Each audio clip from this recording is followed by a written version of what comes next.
channel. I'm so glad you could make it. That was Bennett from Commando. I love you if you knew that before I had to say it.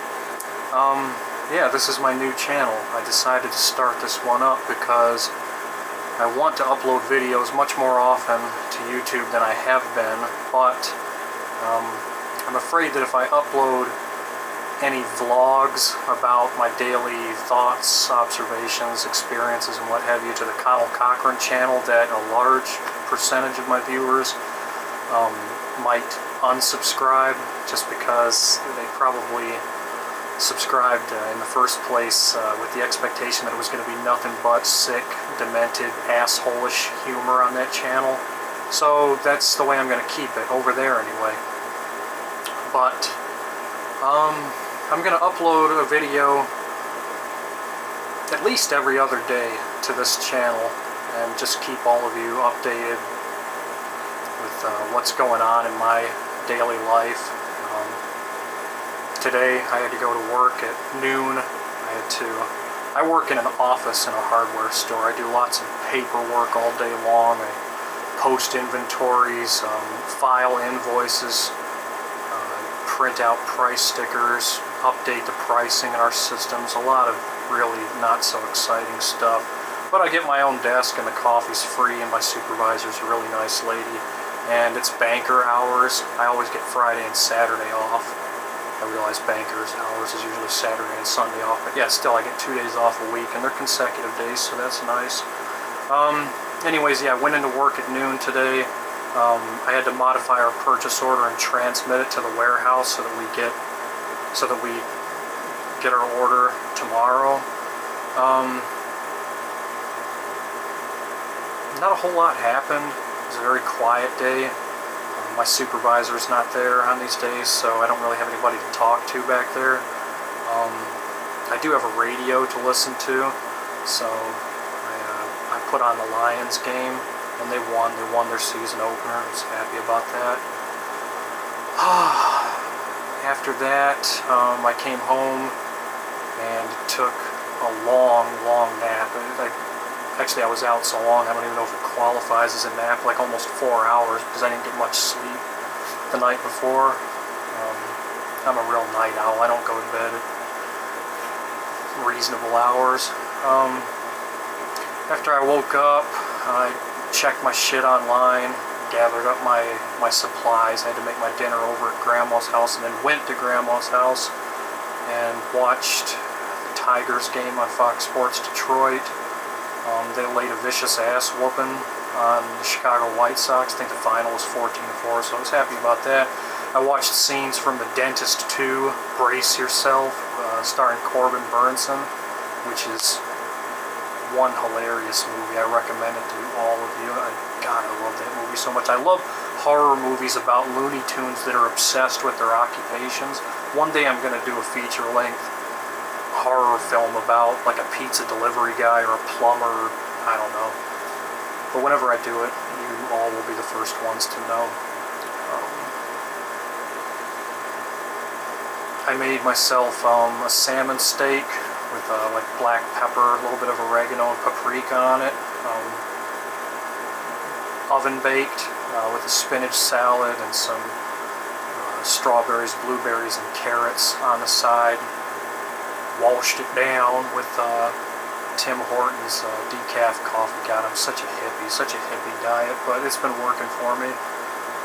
Some of you know I quit drinking a few months back. I haven't even been keeping track of how long ago it was that I had my last drink, but it's worked out pretty nicely for me. I've saved thousands of dollars since, and I've lost 80 pounds so far. I'd never gotten to a point where I was like this.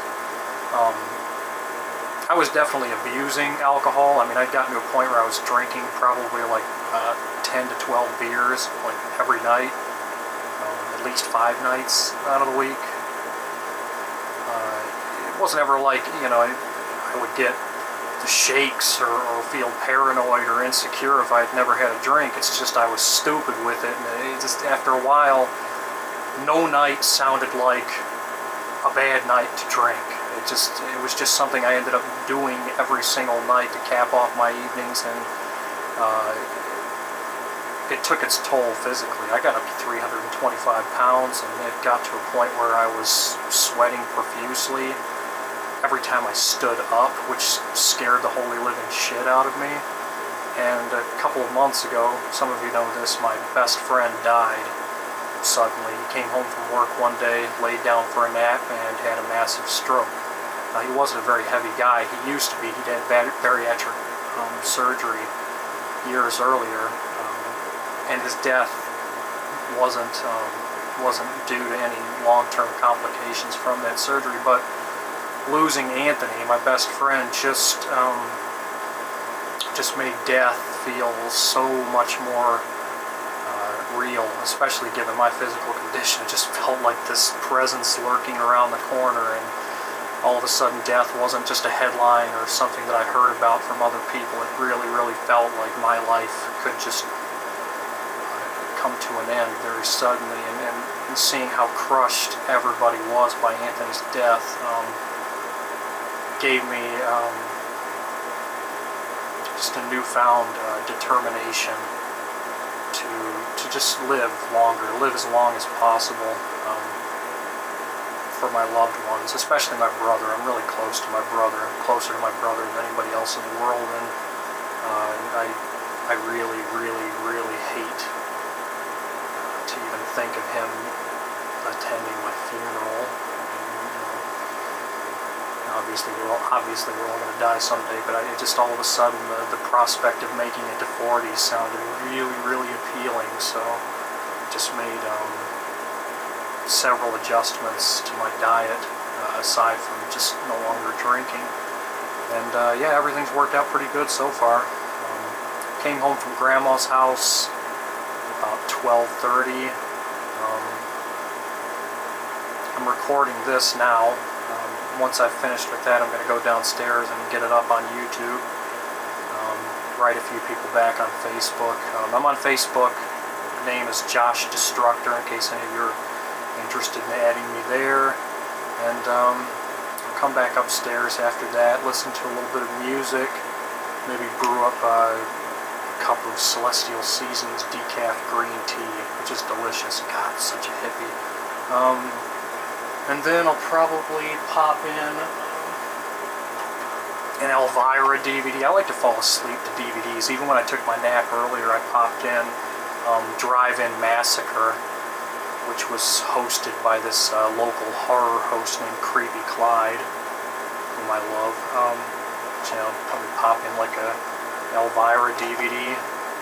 Either watch The Manster or The Brain That Wouldn't Die. I love horror hosts. I love Halloween. I love this time of year, and I just love the idea of somebody dressing up in a Halloween costume for a television show and hosting old cheesy B movies, and you know, just performing sketches in between scenes and making fun of various parts of the movie.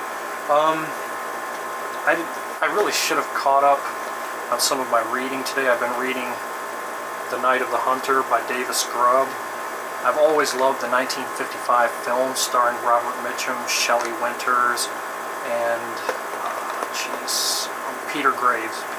He's in that one. The only film directed by Charles Lawton, who was a wonderful actor. I really wish he would have directed more films than The Night of the Hunter is just a very, very strange movie, and it's about a serial killer who poses as a preacher, and he's got love tattooed on his right hand's knuckles and hate tattooed on his left hand's knuckles.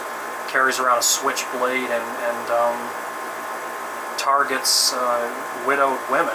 Takes their money, kills them, and moves on to the next town and does the same thing over and over again.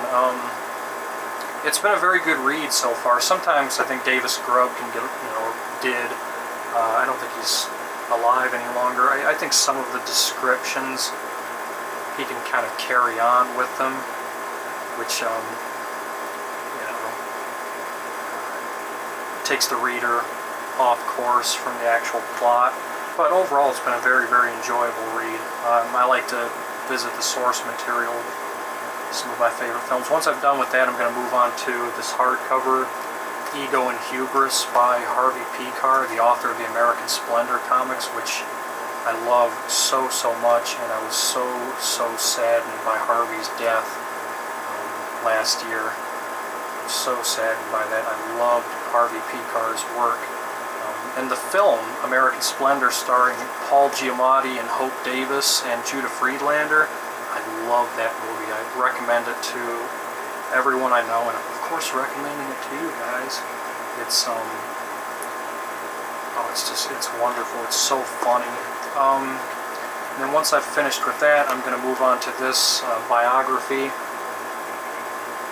of Dwight Frye, one of my favorite character actors.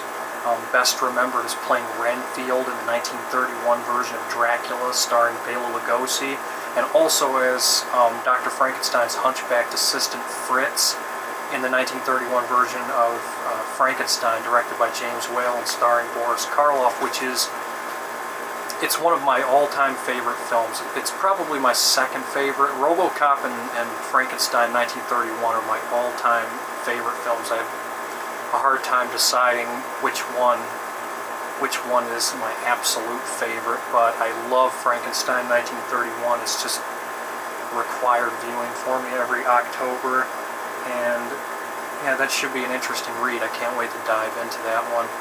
Honestly, I would say, because for such a long time I thought I was going to become a makeup artist, or at least a big-time Hollywood director or whatever, and I didn't even end up attending film school.